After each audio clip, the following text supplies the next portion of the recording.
601페이지 8항입니다. 20장 8항 정부 형태 부분에 대해서 함께 봅시다. 20장 8항 정부 형태.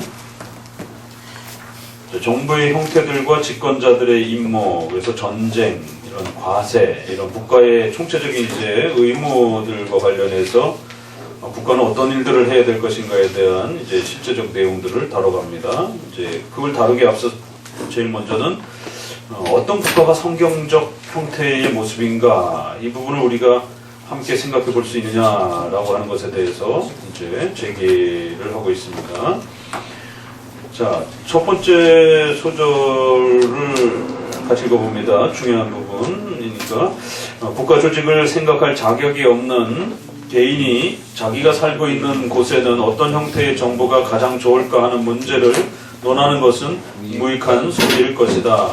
또 이 문제는 단순하게 해결될 수 없고 신중한 고려가 필요하다. 소위의 성격은 크게 환경에 지배되기 때문이다. 환경과 관계없이 정부 형태를 서로 비교한다면 어느 것이 제일 유용한지를 분간하기가 쉽지 않다.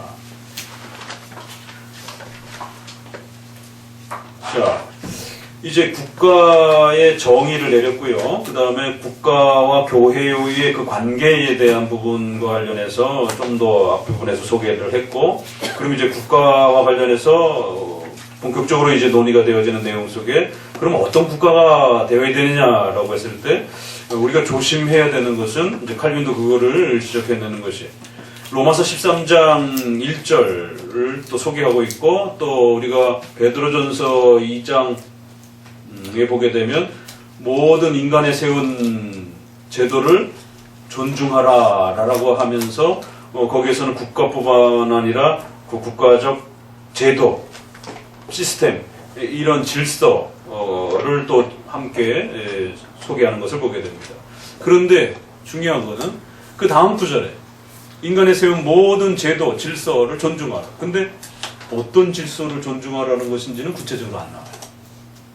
그러니까 인간이 각각의 지역마다 이렇게 세워져 가고, 또 우리가 사도행전 17장에 보게 되면 거주의 경계를 정하고 나라와 나라의 그 경계선을 정해서 섭리 속에서 어떤 나라 속에서 살아가야 될지 각각의 그 고유한 영토와 지역을 분배하시는 분은 하나님이시다 이렇게 돼 있는데, 거기도 그럼 그 나라가 어떤 나라냐라고 했을 때는 침묵하고 있는 거예요.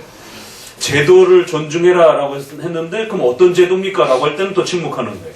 로마서 13장에서도 권세는 하나님으로부터 온다. 그래서 왕을 존경하라 라고 했는데 그 권세가 구체화되는 그러한 제도 부분에 대해서는 침묵하는 겁니다. 왕도 여러 스타일의 왕이 있을 수 있잖아요. 그래서 로마 시대만 해도 원로원이 존재하는 형태의 또 왕이 될 수도 있고, 아니면 봉건사회와 같이 절대적 권력을 시스템 속에서 1인 지배체제 형태로 이끌어갈 수 있는 이런 종속적 형태의 왕제도도 있을 수 있고, 로마 시대처럼 왕이 일정한 견제를 받는 원로원과 왕이 상호 이렇게 견제를 하는 형태의 또 모습도 있단 말이에요. 근데 어떤 왕인지에 대해서는 이야기하지 않는단 말입니다. 로마의 왕도 아우구스투스와 같은 옥타비아누스라든가 이런 이제 형태는 원로원을 다 차단시켜버리고 자기가 스스로 강력한 아주 종속적인 그러한 절대 왕정을 펼치고 싶었던 그런 왕도 있지만, 또 로마정 안에도 보면은 또 신속하게 또 그런 왕이 지나가고 나면 다시 또 원로원 기능이 다시 살아나서 원로원과 왕이 서로 상호 협조하는, 또 그 왕이 어떤 법 아래에 또 이렇게 협조하면서 통치하는 그 입헌 군주제 같은, 이제 카이퍼가 당대엔 아직 왕이 존재하던 그런 시대였기 때문에 입헌 군주제 같은 또 부분들을 어느 정도 존중하는 차원에서 또 이렇게 끌고 가려고 하는 이제 이러한 또 국가 모습도 있는데, 성경은 권위와 왕을 존경하라라고 했지만 어떤 왕이냐라고 했을 때는 침묵하는 거예요. 그래서 항상 우리가 성경을 문맥에 따라서 성경이 가는 데까지 쫓아가는 겁니다. 그러면 성경이 권위의 본질론에 있어서, 제도의 본질론에 있어서는 그건 신적권이기 때문에 존중해라 라고 하면 그건 받는 거예요. 그러나 어떤 왕이냐 어떤 제도냐라고 했을 때는 침묵하게 되면 거기에 대해서 우리가 또 존중하는 겁니다. 그래서 여러 형태의 질서 체계가 형성될 수 있는 것에 대해서는 존중하는 겁니다. 이제 여러분들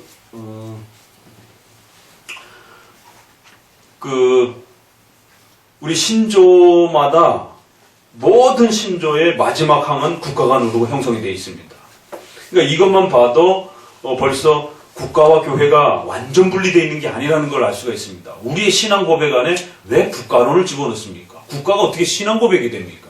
말도 안 되는 거죠. 어떻게 생각해 보면 교회가 신앙 고백이 되고 하나님이 신앙 고백이 된다는 건 이해할 수가 있어요. 근데 어떻게 국가를 신앙 고백으로서 담을 수 있느냐 말이에요.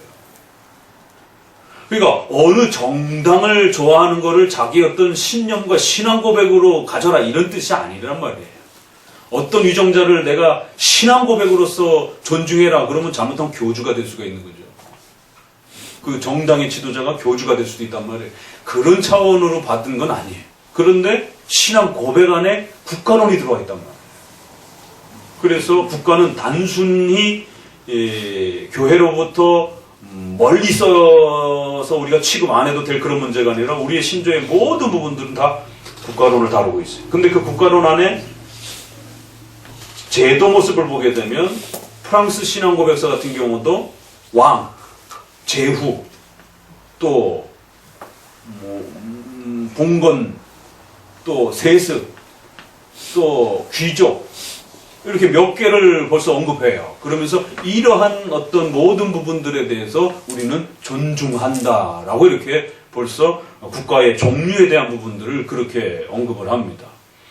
스코틀랜드 신조도 그렇게 메리엄하고 싸웠는데도 실제로 스코틀랜드 신앙고백서 마지막 항에 보게 되면 왕후 개념이 나와요. 그러니까 우리가 신조 하나하나를 차근히 이렇게 문장 하나, 단어 하나를 이렇게 세심하게 읽어내기 시작하게 되면 굉장히 놀라게 됩니다.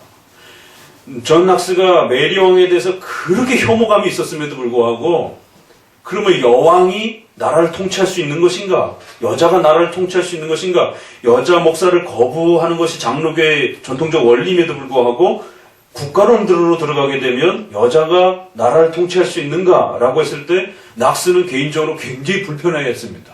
왜냐하면 메리 왕의 핍박 때문에.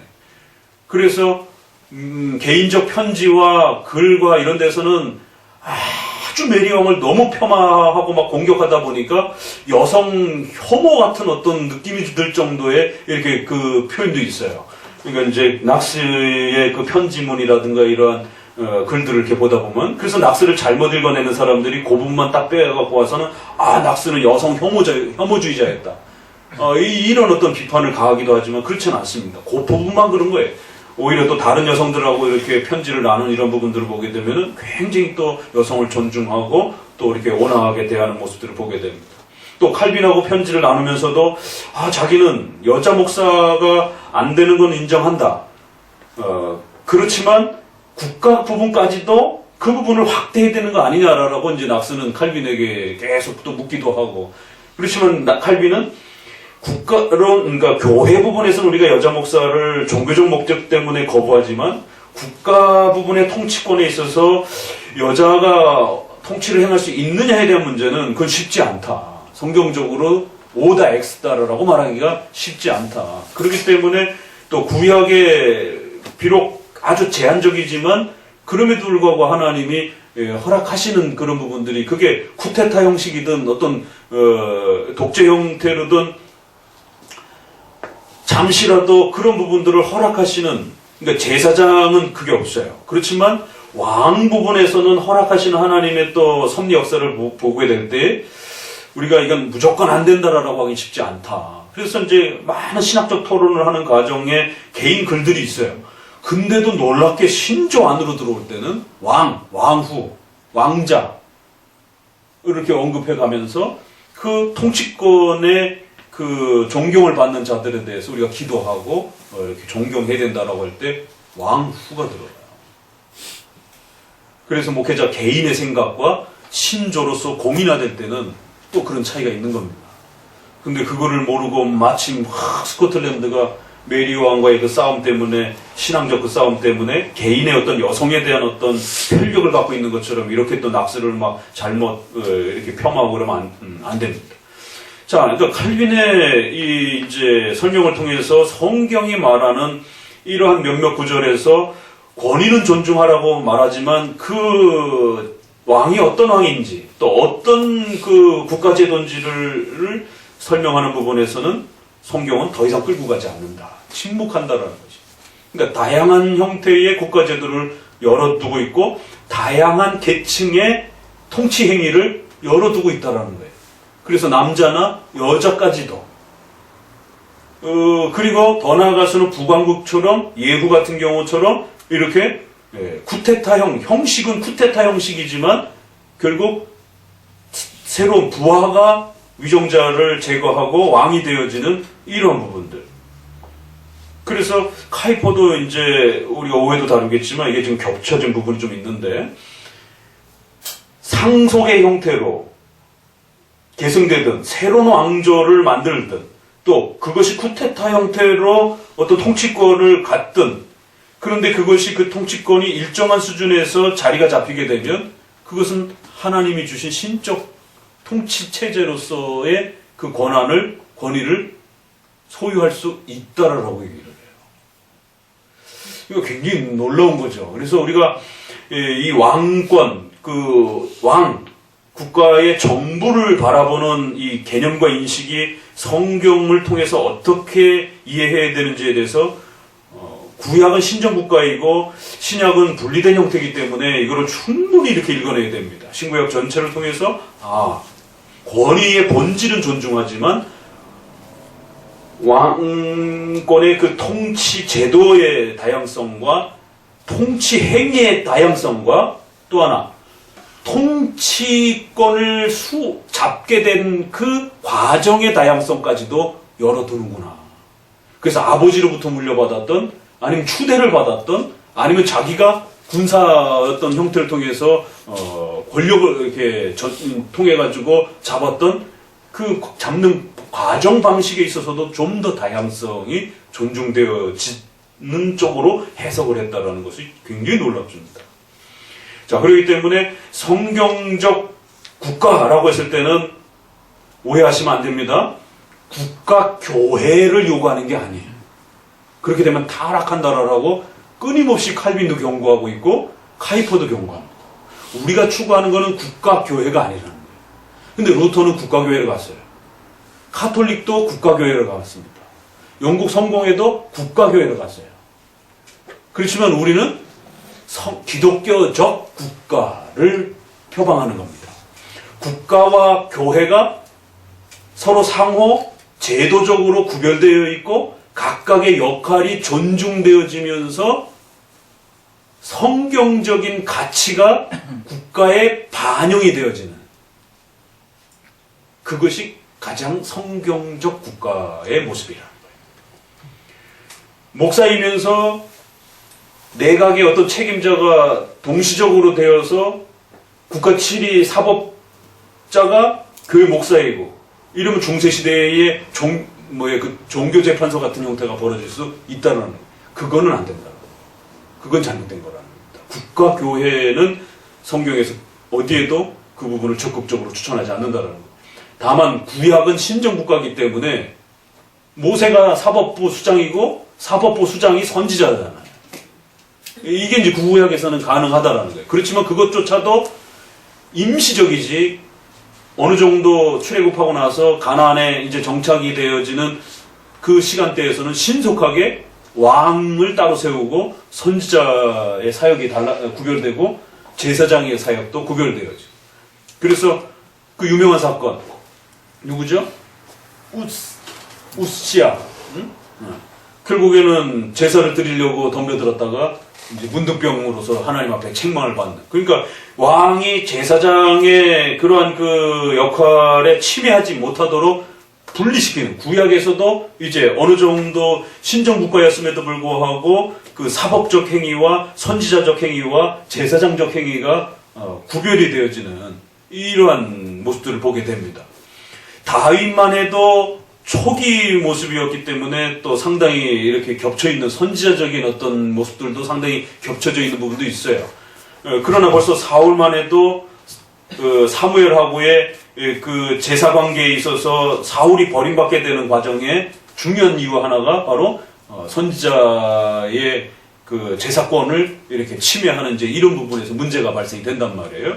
그러니까 구약이 신정 국가의 시스템을 갖고 시작했지만 구약도 온전히 신정 국가가 아니라 그 안에서 일정한 부분의 구별성을 나름대로 이렇게 완성해 가려고 방향성을 갖고 있는 그런 모습들을 보게 된다라는 겁니다. 그렇기 때문에 유대인들이 구약만 가지고 신정 국가를 만들어야 된다, 이렇게 세속화된 국가를 만들어야 된다, 국가교회를 만들어야 된다, 이렇게 끌고 가면 안 돼요. 그 잘못된 해석이라는 거죠. 그런데 이걸 잘못 이해한 이제 종교개혁 역사 속에 복음주의도 그렇고 국가교회를 자꾸 마치 성경적 교회인 것처럼 이렇게 오해하는 일들이 벌어졌다는 거죠. 그래서 루터파 안에서도 독일에서도 그렇고 그 다음에 영국 성공회도 그렇고, 그래서 국가가 목회자에게 월급을 주려고 하는, 그게 이제 장악이 되면 임지권, 재정권이 국가 왕에게 귀속이 되는, 거꾸로도 마찬가지고.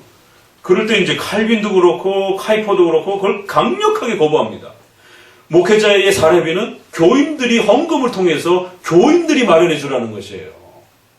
국가가 주기 시작하게 되면 인사와 재정이 장악이 되게 되면 반드시 침해를 당한다는 겁니다. 그래서 신앙의 목적을 가진 그 고유한 신앙 공동체인 교회에서 목회자의 사례비와 또 인사권과 치리권을 확보해야 한다라고 하는. 그래서 칼빈도 제네바에서 시의원들하고 절대로 교회의 치리권에 들어오지 말라라고. 왜냐하면 초창기에는 시의원들이 다 간섭했단 말이에요. 성찬 누구 줄지, 누구를 주지 말지, 어떻게 징계해야 될지 그 시의회에다 다 보고해야 되고 시의회 허락받아야 되고. 그러니까 세르베투스 사건도 바로 그런 부분에서 이렇게 연결이 된단 말입니다. 그러니까 종교개혁 초기 모습이기 때문에 그래요. 그래서 열심히 싸워가지고 이제 후반기에 가서는 치리권을 교회가 가져오는 거예요. 그래서 국가가 절대로 교회 치리권에 간섭하지 못하도록. 그러니까 이제 이게 웨스트민스터에 가서는 훨씬 더 강하게 구축이 되는 겁니다. 그러니까 이제 우리가 국가 형태와 관련해서는 국가교회는 아니라는 거.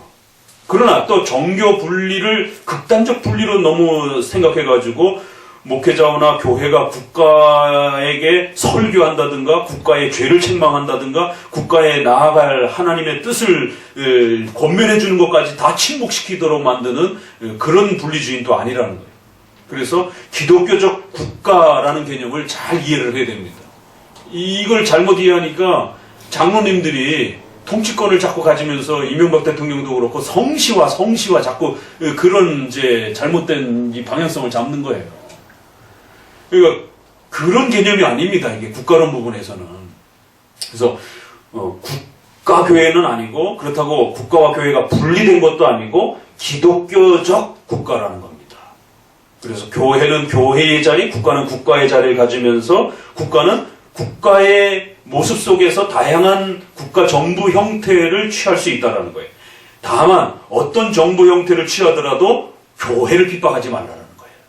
그리고 또 교회로부터 권면을 받는 목소리에 대해서 항상 열려있고 국가가 나아가야 될 방향에 있어서도 하나님의 뜻인 성경으로부터 늘 도움을 받으면서 국가의 시스템과 방향성을 만들어 가라는 것이, 이건 반영해야 된다는 겁니다.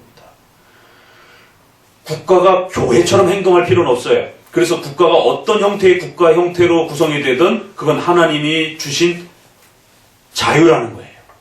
그건 일반 은총 아래에서의 자유로서 좀 더 존중해 주는 겁니다. 그래서 계승을 하던 추대를 받던 어떤 형태로 집권 행위를 갖던 모든 부분에서 일정한 형태 안에서 자리가 잡혀지면 권위를 존중하겠다라는 겁니다. 그러나 교회의 목사님의 말씀에 귀를 기울이고 성경의 말씀에 귀를 기울이고 성경의 가치가 국가의 법, 제도 안에 반영이 되도록, 그 가치가 실현이 되도록 국가는 항상 교회에 귀를 기울이라는 것입니다. 그게 올바른 국가의 모습이라는 거예요. 그래서 국가교회는 아니지만 기독교적 국가의 모습으로 가야 한다는 겁니다. 이게 바빙크의 계시 철학의 맨 마지막의 결론인 거예요.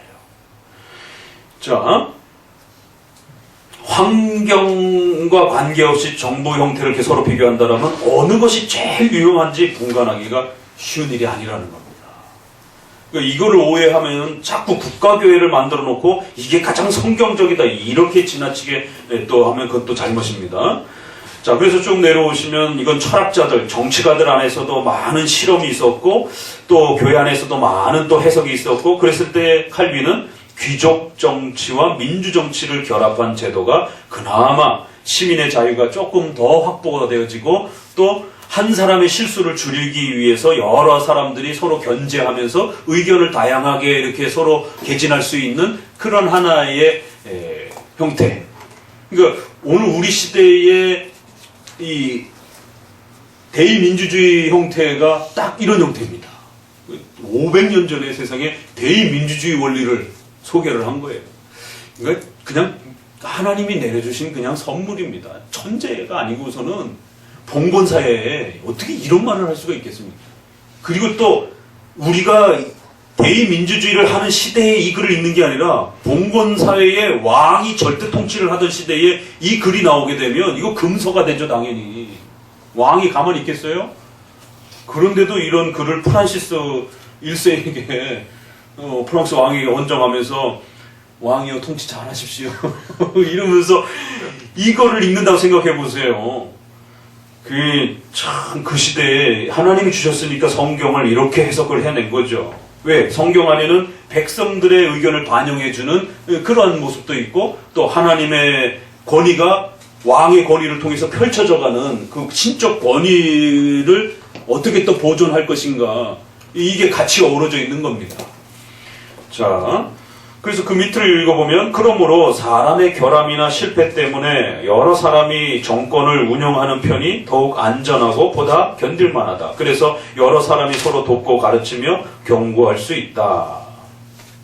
그래서 이렇게 한 사람이 지배하는 그런 것보다는 여러 사람들이 서로 견제하면서 또 백성들의 의견이 반영이 되어질 수 있는 귀족적 민주정치 뭐 이렇게 표현했지만 이건 대의민주정치 오늘 관점에서 보게 되면 그래서 그 19번 각주 아래로 보게 되면 맨 아래줄에 밑에서 넷째 줄 다수라는 플루레스라고 하는 이 말은 지배단체의 인원수가 적다는 데 중점을 두지 않고 여러 사람이 책임을 분담한다.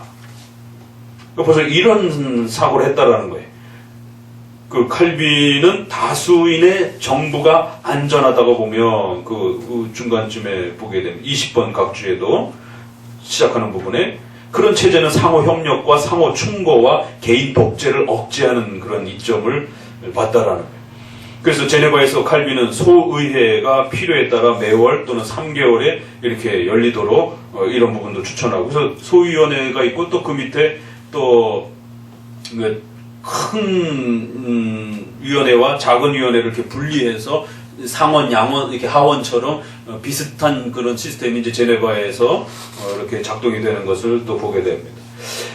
본문으로 들어가서 둘째 줄에 밑에서 주께서 이스라엘 백성 사이에 민주정치에 가까운 귀족정치를 제정하셔서 그의 권위로 이 점을 확인하셨다. 그래서 출애굽기를 끌어오는 거예요. 이게 단순한 칼빈의 아이디어가 아니라 성경 자체 내에서 그 정도까지는 추천하더라는 거예요.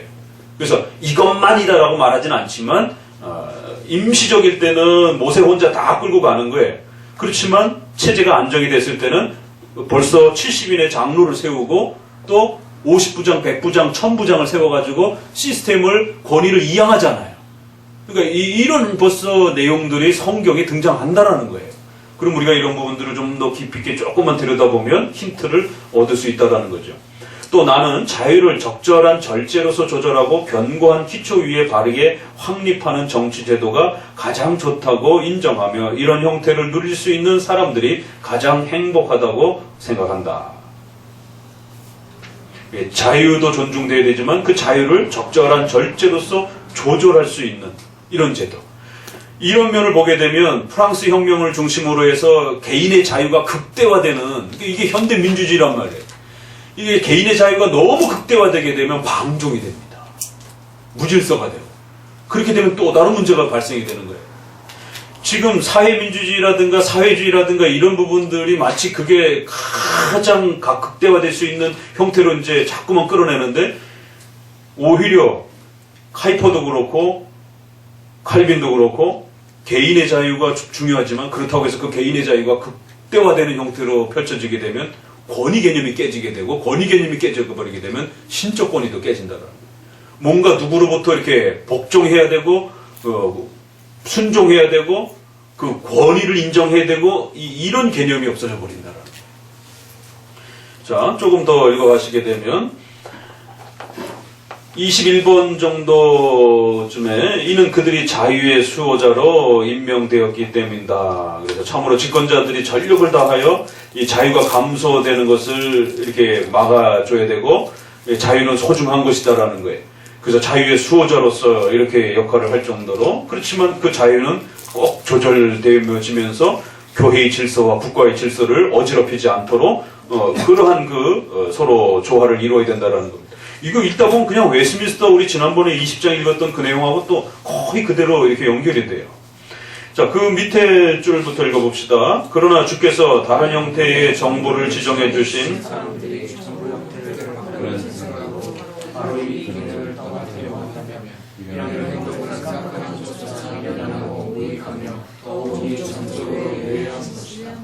그러나 한 도시만을 보지 않고 전 세계를 본다면, 적어도 먼 지역들을 본다면 여러 나라가 여러 가지 정부에 의해서 통치되도록 하나님의 섭리가 지혜롭게 배정한 것을 알게 될 것이다.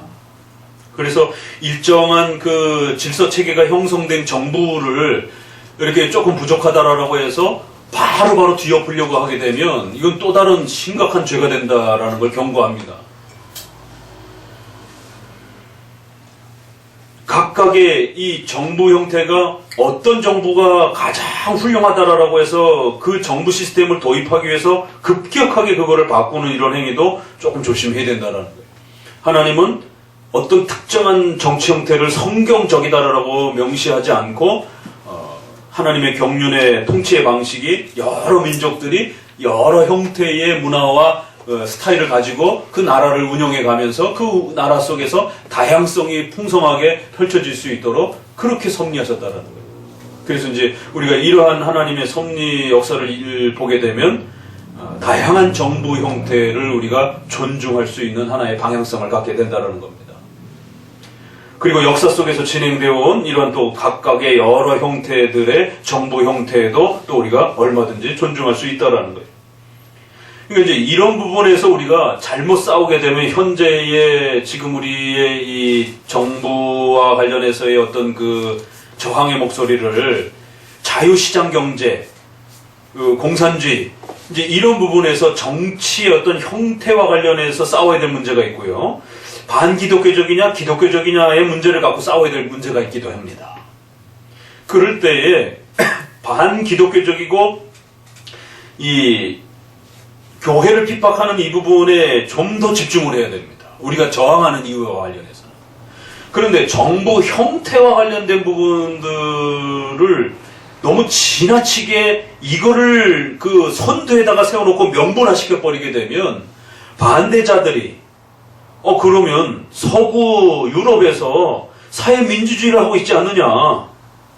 그러니까 이제 인터넷에서 논쟁을 펼치면서 그 논리를 펼쳐나갈 때 이 보수주의를 자칫 지나치게 정치 형태에다가 포커스를 맞춰갖고 싸우게 되면 그건 정치가들이나 일반 인문학자들은 괜찮아요. 뭐 교수들이라든가 일반 분들은 괜찮은데 목회자가 정부에 대한 어떤 저항권을 가지고 목소리를 낼 때 교회적 명분을 제쳐놓고 정치 형태에 대한 어떤 그 명분을 맨 앞에다 놓고 그렇기 때문에 우리는 자유시장 경제를 지켜야 된다. 자유민주주의를 지켜내면 돼야 된다라고 말하게 되면 상당히 심각한 일이 벌어지게 됩니다. 당장 칼빈의 글을 읽고 좌편향적인 칼빈주의자들이 기독교 강요를 이용해가지고 어디 칼빈이 자유시장 경제를 강조했느냐라고 만약에 공격해 오게 되면 논리적으로 이걸 막아낼 수가 없어요. 그러니까 이 논리 싸움을 정확하게 해야 되는데 집을 잘못 쪄놓게 되면 그냥 한 방에 넘어갑니다. 이게. 반박을 할 수가 없어요.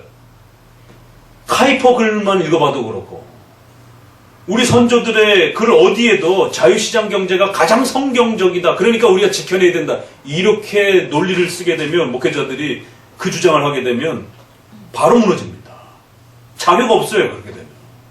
근데 이제 최근에 보수 쪽에서 이렇게 글을 쓰고 이런 분들이 자꾸 에드먼드 버크라든가 러셀 커크라든가 이런 분들의 글을 인용해가지고는 문제 제기를 해요. 그런데 놀라운 건요, 카이퍼가 버크를 비판합니다. 김양주 교수님도 버크를 지적해요. 그러니까 목회자들은 공부를 많이 해야 됩니다. 그렇기 때문에. 그러니까 최근에는 이런 역사 철학과 관련해서 버크라든가 커크라든가 이런 분들의 글들을 좀 열심히 읽어야 됩니다. 목회자들도 읽어야 되고 성도들도 좀 읽어야 돼요. 왜냐면은 프랑스 대혁명이 일어나면서 급격히 막 사회민주주의 쪽으로 기울어갈 때 그런 분들이 나름대로 이 사회민주주의를 막아냈던 분들이에요. 그러니까 그런 분들의 책은 굉장히 중요한 보수적 가치를, 보수주의자들의 양심 이런 것들도 좋은 책들입니다. 그렇지만 그것만 갖고 싸워서는 안 된다는 거예요. 그건 오히려 인문학자들이 그런 책들을 가지고 싸우셔야 돼요. 교수님들이라든가 학교 선생님들이 싸워야 되는 거예요. 목회자들은 자유시장 경제와 자유민주주의를 갖고 싸워야 되는 건 아니고 그거는 서브, 부수적인 문제고 더 중요한 거는 기독교적 가치에 대한 문제를 갖고 싸워야 되는 것이. 이게 겹칠 수도 있어요. 그러니까 반공에 대한 문제와 기독교를 보호해야 되는 문제가 같이 갈 수 있지만 앞서서는 안 된다는 거예요. 반공의 문제가 앞서서는 안 된다는 겁니다. 그러니까 미국 교회에서도 그래서 바로 칼 맥킨타이어가 반공을 너무 지나치게 강조하는 바람에 미국도 2차 세계대전 이후에 민주주의와 공산주의가 아주 엄청난 싸움을 이루어갈 때 칼 맥킨타이어가 반공을 전면전에 내세우고 싸우면서 기독교를 그러니까 지켜야 된다 이렇게 끌고 간 거예요. 그럴 때에 프린스턴 계열에서 메이첸이라든가 이쪽 라인 분들은 그렇게 가면 안 된다라고. 그래서 초기 근본주의에는 협조를 했지만 후기 근본주의로 넘어가기 시작하면서 반문화주의 또 국가와 관련해서 지나치게 반공주의로 넘어가는 부분에 대해서는 발을 뺀 겁니다. 개혁주의의 어떤 그 문화관하고 국가관하고 안 맞는다라고. 그러니까 이분들의 고민은 자칫 잘못하면 반공 주장하다가 기독교의 국가와 교회 간의 개념이 붕괴가 되어질 수 있는 위험성을 본 겁니다. 그러니까 민주주의냐 공산주의냐에 대한 싸움은 하나의 역사관, 세계관으로서 싸워야 될 문제입니다. 그게 기독교적 가치와 같이 반영이 되기도 하고 또 안 반영이 되기도 하고 그럽니다.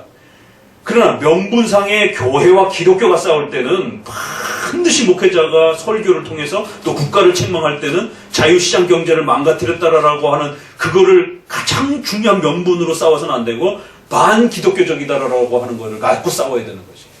그리고 이제 이 원장님이라든가 기론평 교수님이라든가 이런 분들은 얼마든지 자유시장 경제부터 시작해가지고 민주주의 또 동성애와 관련된 성인권에 대한 성의 그 가정의 기초에 대한 파괴, 사회질서의 파괴 이런 이야기를 하실 수가 있는 겁니다.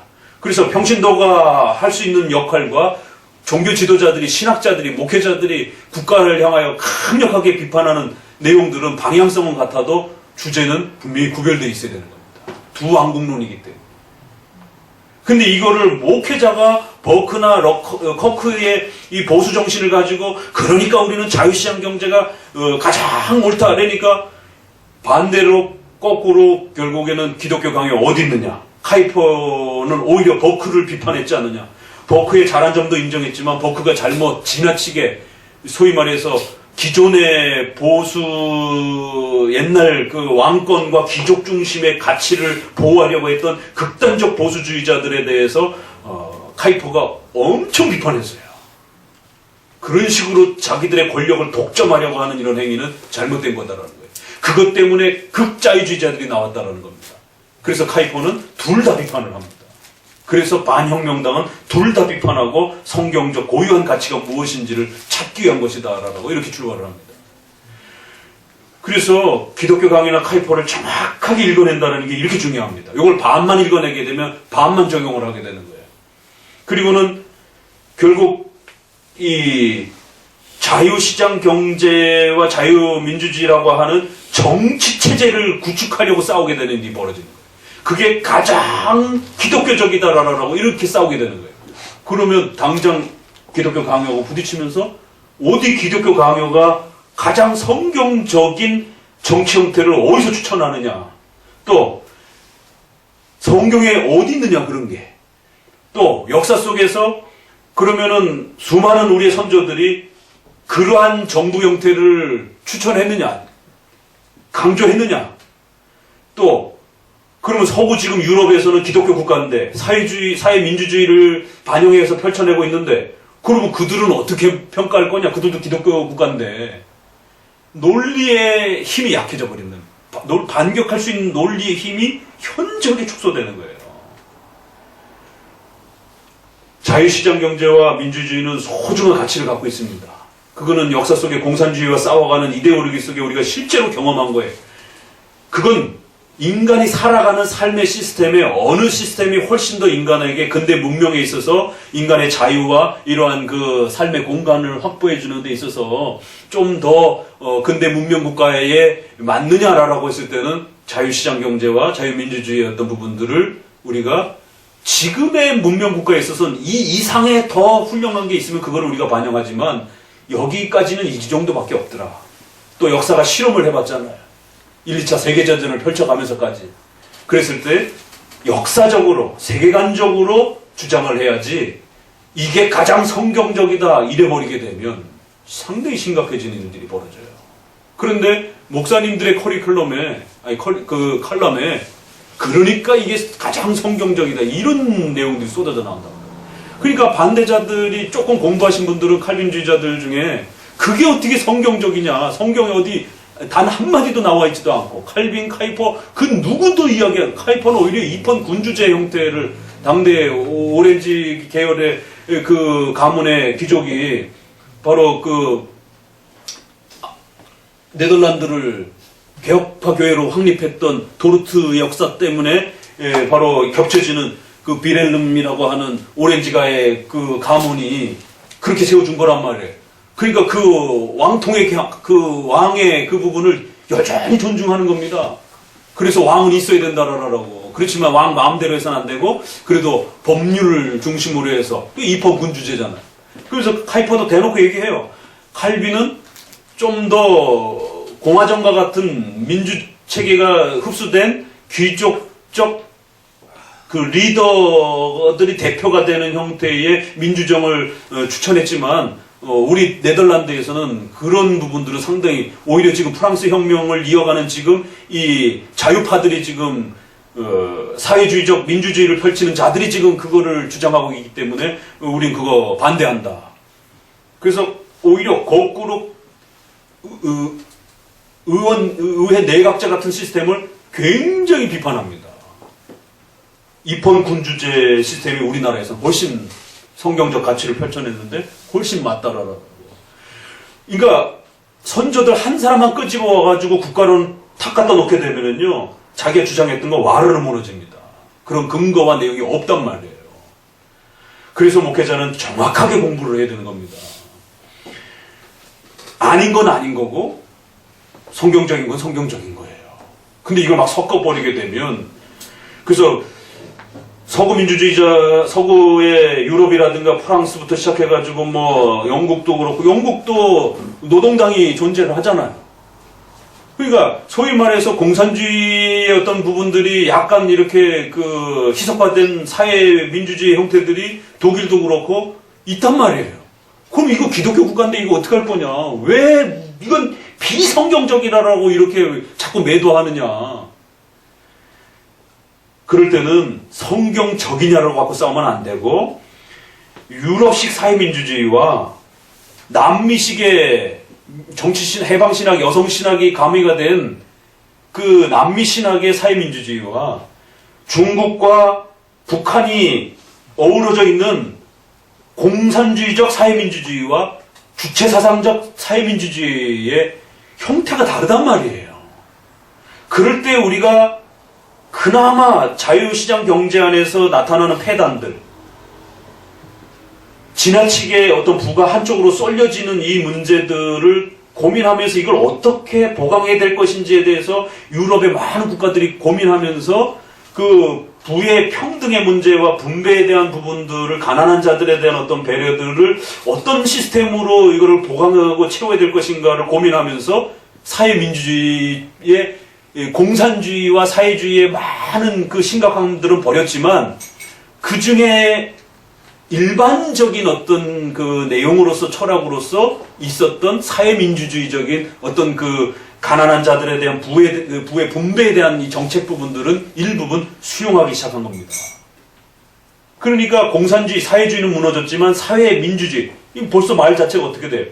결합이 됐잖아요. 짬뽕이 됐잖아요. 사회주의와 민주주의가 결합이 된. 그리고 사회민주주의. 그래서 유럽의 기독교 국가들이 사회민주주의의 어떤 그 정당을 한쪽 정당으로 이미 벌써 사회에 어마어마한 영향력을 끼치는 형태로 구축이 되어 가고 있고, 그런 시스템으로 지금 EU가 구성이 되고 선진국가로서 굴러가고 있단 말입니다. 그러니까 여기에 대한 평가는 또 이제 나중에 하겠지만, 어찌됐든 엄연히 지금 존재하고 있는 사실을 갖다가 마치 그거는 가장 비성경적이다 이래버리게 되면 이걸 어떻게, 누구의 근거에 의해서 이거를 반박할 것인가는 굉장히 어려운 문제가 되는 겁니다. 그래서 공산주의, 사회주의, 자유시장 경제주의, 사회민주주의, 이거는 철학 안에서, 역사 철학 안에서 피 터지게 정치하는 사람들과 역사가들이 싸워보라는 것이에요. 그래서 우리 시대에 사회주의, 공산주의와 민주주의가 대립해서 싸웠던 그 시절, 그리고 조금 더 발전해서 사회민주주의로 약간 바뀌었고, 이제 민주주의를 표방하는 사회 안에서 약간 사회민주주의 형태와 민주주의로 좀 더 이렇게 서로 이렇게 대화를 하면서 뭔가를 맞춰가려고 하는 형태, 그리고 또 다른 어떤 형태가, 다양한 형태들이 민주주의 국가 안에서도 형성이 또다시 고민이 되기 시작하는 거예요. 그럴 때 어떤 형태의 시스템이 훨씬 근대 문명 국가에서 국가와 백성들에게 훨씬 더 훌륭하겠는가는 지금 계속 연구 중에 있단 말입니다. 공산주의와 사회주의는 상당히 위험하다라는 게 역사 속에서, 경험 속에서 거쳐 넘어갔어요. 근데 문제는 그 다음 문제란 말이에요. 그러니까 이 부분을 어떻게 적용해야 되는 것인가에 대한 이런 심각한 고민을 역사 철학에서 고민을 하고 있는데, 그거를 마치 끌어다가 성경적인 것이 자유시장 경제와 민주주의만이 가장 성경적이다 이래버리게 되면, 그 민주주의를 누가 가장 많이 부르짖었느냐면 프랑스 대혁명에서 교회를 파괴하려고 했던, 바로 그들이 부르짖었던 게 민주주의란 말이에요. 그래서 왕의 권위, 교회적 권위 없애라는 거예요. 모든 시민이 모든 자유 속에, 그래서 경제와 이 국가 통치와 신앙에 있어서 모든 자유를 허락하라는 거예요. 그러니까 자유 부분을 잘못 강조하면서 자유민주주의 개념이 종교랑 섞여버리게 되면 이게 희한한, 예기치 못했던 희한한 결과가 벌어집니다. 그걸 가장 많이 강조했던 사람들은 역사 속에 프랑스 대혁명을 계승한 이 진보파들이란 말이에요. 그런데 그게 이제 역설적으로 결국 한 정당과 한 사람의 독재로 결국 그 자유를 결국 한 사람에게 심어주면서 이 정당 독재 형태로 이제 넘어가려고 하는 이제 이런, 그러니까 이제 그게 철학이 건강하게 완성되지 못하다 보니까 뛰쳐나갔는데 자리를 잡지 못하는 거예요. 그래서 카이퍼도 뭐라고까지 얘기를 하냐면, 왕정 체제와 우리 아까 목사님하고도 얘기를 하셨지만, 소련 같은 경우도 레닌의 이런 부분에 기존에 너무 포악을 저질렀던 그 귀족들, 왕들, 또 교회 사제들, 이거를 없애는데 1등 공신은 프랑스 대혁명이라는 거예요. 그러니까 오늘날로 말하자면 진보 좌파들이라는 거예요. 섭리사적으로 그들을 그 사악한 그 권력을 독점한, 그래서 백성들을 죽음으로 몰아가게 만들었던 그들을 다 없애버린 거는 소위 말해서 사회주의 운동이었다라는 거예요. 그 부분을 함부로 역사 속에서 놓쳐서는 안 된다는 겁니다. 보수주의를 잘못 강조를 하게 되면 그런 과거의 역사 같은 일이 또 벌어진다는 거예요. 그러니까 지금 30, 40대가 보수주의에 대한 강력한 반감을 갖고 있는 게 바로 그런 부분에 대해서 기존 세력과 기존 권력에 아부해가지고 마치 그 아부를 나눠먹는 교회의 어용교회 같은 그런 모습으로서의 보수를 생각하는 거예요. 독재에 빌붙어가지고 히틀러처럼 그 시대의 그런 모습처럼 우리나라의 독재 시절에 그런 그 대형교회와 그런 모습들을 그러면 그게 가장 성경적인 것이라는 거냐 그러면 그들이 자유시장 경제만 펼친다라면 이걸 이해를 못하는 거예요. 이게 어떻게 같을 수가 있느냐라고 여기에 대한 논리적 설득을 해야 됩니다. 이게 그렇지 않으면 이 30, 40대 넘어오지 않습니다. 오히려 그들의 악행을 과거의 봉건사회 속에서 그 왕들, 귀족들, 그 다음에 그 사제들이 폭식했었던 그 폭력을 없애준 건 소련에서는 레닌이고 또 각각의 나라마다 그리고 또 네덜란드에서도 그걸 없애준 것은 바로 프랑스 대혁명을 이어오고 있었던 지금 이 진보 사회 민주주의자들이다. 그런데 그들은 자유를 너무 극대화하면서 결국 시장과 국가 정치와 이런 모든 종교 부분에 대해서 그래서 교회도조차도 국가에 관여하지 말아라. 그럼 너네는 너네가 할 일 알아서 하고 우리가 자유롭게 종교에 대한 부분들도 우리 스스로 알아서 하겠다. 이런 부분도 시장 경제에 대한 부분들도 그건 내 맘대로 하겠다는데 우리가 알아서 하겠다는데 왜 국가의 일정 시스템이 관여를 하느냐. 또 법의 통제에 대한 부분도 그렇고 성에 대한 부분도 그거 개인이 알아서 선택해야 될 문제지 그걸 왜 국가가 문화가 어떤 일률적으로 정해가지고 일부 일처라든가 남여의 결합이라든가 모든 자유를 경제, 문화, 종교 모든 분야에서 자유를 부르짖은 게 프랑스 혁명입니다. 그리고 그거를 반영하고자 했던 게 사회주의고 그거를 오늘날 끌고 가려고 하는 게 사회민주주의의 또 이런 진보적 입장에 그러니까 이 역사 부분하고 기독교 부분하고를 잘 구별해가지고 싸워야 될 대상이 무엇이고 또 대상에 따라 어느 부분이 초점인지를 잘 구별해내지 못하게 되면 그 싸움의 무기가 오히려 우리를 치는 어떤 부메랑이 될 수도 있는 이런 일들이 벌어지는 거지. 그래서 자유민주주의와 시장경제는 굉장히 소중한 역사적 경험적 가치예요. 그 이상의 것을 찾아내야 되고 또 거기에서 나오는 폐단들이 분명히 있습니다. 그랬을 때 그거를 보강해야 되는 가난한 자와 어려운 자들에 대한 이런 여러 가지 그 사회적 약자들에 대한 대책을 어떻게 세울 것인가에 대한 소위 말해서 삼성과 현대가 성장해 갈 때 거기에 그 60년대, 70년대에 정말 혹독하게 그 어려움을 공장에서 경험하고 자신들의 그 가치들을 이렇게 피해를 당했던 그런 노동자들에 대한 그 눈물과 아픔에 대한 부분에 대해서 어떻게 그러면 자유시장 경제에서는 그거를 해결할 것인지에 대한 답을 내놓지 않으면 어떻게 설득하겠어요? 그러면 결국에는 그 자유시장 경제가 부자들의 배를 늘려주고 기득권자들의 그 모든 부를 늘려주는 도구로밖에 그들의 눈에는 안 보일 텐데.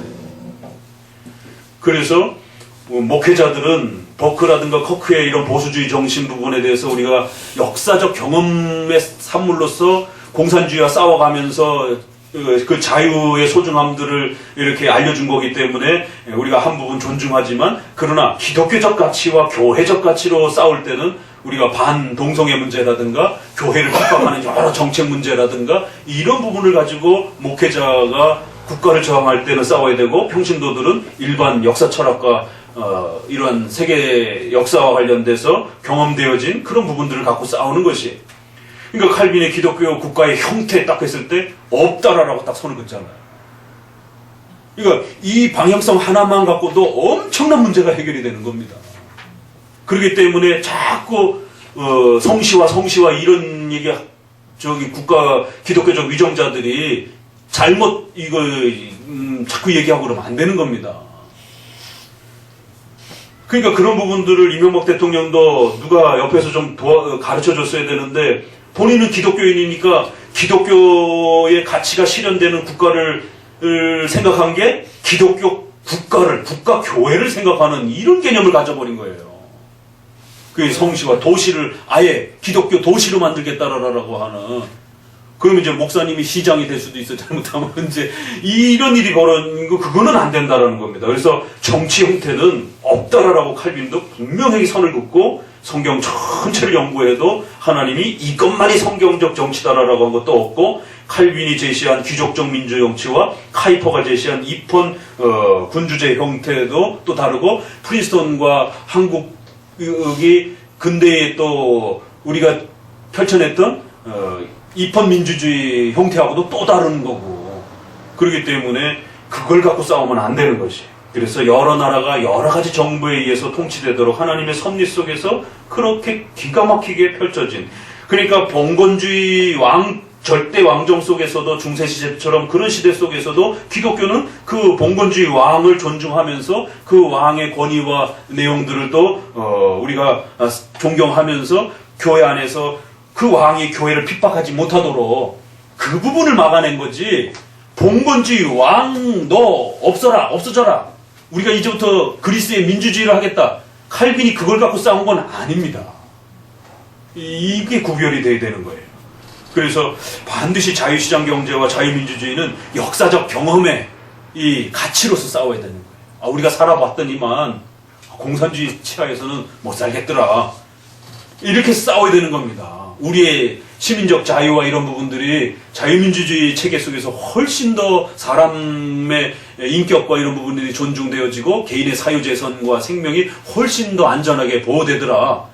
그거 이상 있으면 내놔라. 근데 공산주의 훨씬 더 떨어지는 거예요, 수치가. 그러니까 우리는 자유시장 경제하겠다라고 싸워가야 되는 거예요. 역사를 갖고 싸워야 되는 겁니다. 그리고는 기독교는 기독교의 가치를 갖고 싸우는 거예요. 이게 비슷하게 서로 겹쳐진 것도 있고 영향을 준 것도 있고 그러면서 방향성은 같을 수는 있어요. 그러나 그걸 섞어가지고 싸우게 되면 당장 우리는 칼빈을 사용할 수 없고 카이퍼도 사용할 수도 없고 성경의 명시적인 어떤 국가론을 갖고 올 수도 없고 당장 가이사의 것은 가이사에게 하나님의 것은 하나님에게. 사도들도 그렇고 그 누구도 빌레몬서조차도 오네시모에 대한 종에 대한 로마 권력에 대해서 아무도 그 시스템에 대해서 기독교 국가 시스템으로 바꾸려고 자유민주주의 시스템으로 바꾸려고 신약 성경에 그 어디에도 끌어올 수 없는 이런 심각한 문제가 벌어진단 말이에요. 그러면은 미국 장로교회가 노예 해방을 할 때 빌레몬서하고 당장 부딪히는 겁니다. 그래서 북장로교, 남장로교 할 때도 그렇고 엄청난 충돌이 일어났던 거예요. 이 빌레몬서를 지금 링컨 대통령이 노예 해방이라고 하는 정치적 가치를 풀어내려고 할 때 이거 어떻게 교회가 해석해줘야 되는지. 그리고 또 성경은 바울이 종을 노예의 로마의 제도를 그대로 인정하고 있는데 이게 지금 미국 정치하고 맞는 건지, 그럼 도대체 노예를 해방해야 된다라고 하는 이 목회자들과 신학적인 이 인권에 대한 가치가 도대체 어디서 온 건지. 성경의 명시적으로는 문자적으로는 아예 빌레몬서 형태로 아예 노예를 합법화시키는 형태로 가지고 있는 성경인데 노예를 풀어주라라고 하는 그 성경적 가치를, 인권의 이 존중 가치를 어디서 끌어와야 되는지에 대해서 신학자들끼리 피 터지게 싸웠어요. 그게 만만하지 않다라는 겁니다. 그랬을 때 빌레몬서는 신구약 통일성 아래에서 사회법, 형벌법, 임시법 형태로 이렇게 구축되어져 가는. 그래서 이거를 비록 빌레몬서에 문자적으로 있다 할지라도 절대로 이거를 의식법, 형벌법을 그대로 오늘날 그러니까 노예가 합법적이다라고 말을 해서도 안 되는 거고, 그렇다고 해서 인권적 가치를, 평등적 가치를 강조하면서 빌레몬서를 없애버려도 안 되는 거예요. 비평학 강조하는 자유주의자들이 봐라. 그러니까 오늘날 자유민주주의적 이런 가치 아래서 보게 되면 빌레몬서는 완전히 이건 반인권적인 악한 그런 성경이야. 그러니까 빌레몬서 없애야 돼. 여자 목사 안수와 관련해서 가장 첨예하게 싸웠던 것처럼 빌레몬서도 이게 이제 근대에 와서 인권 자유 문제와 관련해서 부딪혔을 때 해방신학, 여성신학하고 이럴 때 가장 많이 싸웠던 이제 본문이 됩니다. 그러니까 싸움을, 방향성을 정확하게 갖고 싸우지 못하면 부메랑을 맞는다라는 거지. 그랬을 때 오히려 장로교는 성경 전체 안에서 인신매매라든가 사람을 학대한다든가 이러한 것에 대한 하나님의 엄중한 경고로부터 인권적 가치를 찾아내서 근대의 시스템에서 왔을 때 노예의 문제는 더 이상 안 된다라고 이렇게 접근을 한 거예요. 단지 한두 구절 갖고 또 반대쪽은 아니다. 너의 성경에서 분명히 가질 수 있다라고 이렇게 얘기했다. 또 자유주의 쪽에서는 그러니까 빌레모스는 아주 악한 거야. 없애버려야 돼. 이러면서 자유만을 또 찾아가지고 또 이렇게 끄집어오는 이런 단편적인 논쟁 싸움을 해서는 안 되는 거예요. 종합적인 성경 이해 속에서 끌어와야 됩니다. 자, 그 뒷부분까지 마저 읽고요. 그래서 쭉 22번 각주 아래 보게 되면 각종 집권자들과 정부들은 하나님께서 임명하신 것이므로 그리스도인은 복종해야 된다. 칼빈은 민중의 저항운동을 장려하지 않는다. 이런 부분들이 쉬운 표현이 아닙니다. 그러면 이러한 칼빈의 해석에는 지난 촛불 집회도 비판받는 거고 지금 광화문 집회도 비판을 받을 수가 있는 거예요. 이거 잘못 해석해내게 돼요. 이런 시민적 저항운동의 부분들을 어떻게 해석해야 될 것인지에 대한 충분한 해석을 해줘야 된다는 겁니다. 위로 올려서서 이제 마지막 그 22번으로 되어 있는 그 부분에 603페이지 아래줄 보면 왕국들에는 왕들을 세우며 자유도시들에는 원로들이나 시의원들을 세우는 것을 하나님께서는 좋게 생각하셨다면 우리가 사는 곳에 주께서 세우신 사람들에게 공손히 복종하는 것이 우리의 의무이다라고 이렇게 정부 형태와 관련해서는 다양성을 존중해 줬습니다.